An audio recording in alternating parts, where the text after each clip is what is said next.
Hello everyone. तो आप लोग सभी को मकर संक्रांति की हार्दिक बधाई। तो आप लोग सभी दही चूड़ा खूब सारे खा रहे होंगे।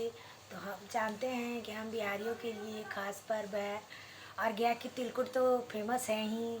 तो मैं आप लोग को दिखाऊंगी ज़रूर कि मैंने आज क्या क्या खाया है। आप देख सकते हैं नंदू खाकर बैठी हुई भी है। तो आप सभी को हैप्पी मकर संक्रांति। और आप लोग आज खूब सारे पतंग भी उड़ा रहे होंगे क्योंकि आज तो हर लोग बहुत सारे पतंग उड़ाते हैं, पतंगबाजी करते हैं और खूब इंजॉय करते हैं। तो आप लोग सभी को once again happy Makar Sankranti.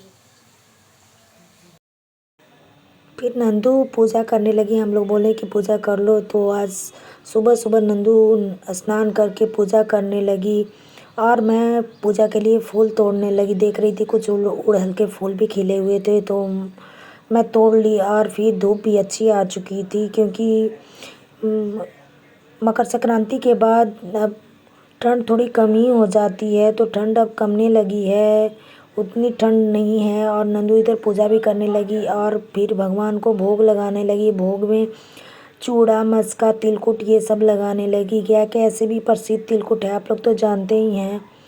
तो हम लोग बिना भोग लगाए भगवान के खाते नहीं। वैसे भी ओकेज़न में भगवान को भोग ज़रूर लगानी चाहिए। तो नंदू भोग लगाने लगी और भोग लगाने के बाद फिर वो नंदू आरती करने लगी क्योंकि नंदू आरती करने के बाद फिर अपना दुपट्टा भी संभाल रही थी कुछ, क्योंकि उसे दुपट्टा नहीं संभाल रहा था तो दुपट्टा भी संभाल रही थी। फिर वो आरती भी करने लगी।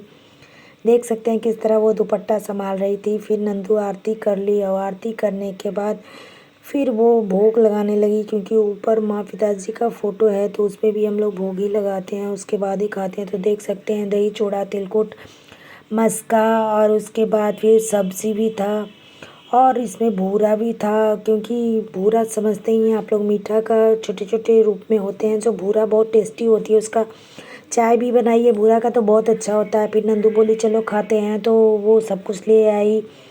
और देख सकते हैं चूड़ा, दही, तिलकुट, भूरा, इसी को ही भूरा कहते हैं। हम लोग भूरा खाते हैं, भूरा बहुत टेस्टी होता है। तो फिर नंदू खाने लगी और साथ में मैं भी खाने लगी। नंदू चूड़ा खा रही थी, उसे चूड़ा पसंद है, तिलकुट भी पसंद है। फिर नंदू को कुछ नमकीन खाने का मर्जी हुआ तो दुकान से कुछ कुछ ले आई, टिकटॉक ये सब। तो वो कुरकुरे वगैरह ले आई या फिर खाने लगी। उसे ये सब बाज़ार का चीज़ पसंद है तो खाने लगी। फिर मोनू पतंगबाजी करने लगा, छत पर जाके पतंग उड़ाने लगा। साथ साथ छोटे छोटे मेरे घर के बच्चे हैं वो लोग भी पतंगबाजी करने लगे। उन्हें भी ये सब में मस्ती आती है तो वो लोग देख सकते हैं मोनू पतंग उड़ा रहा है, पतंग उड़ा रहा था क्योंकि मोनू को ये सब करना बहुत अच्छा लगता है। अभी वो पढ़ाई में लगा हुआ है तो थोड़ा ही देर पतंग उड़ा पाया वो।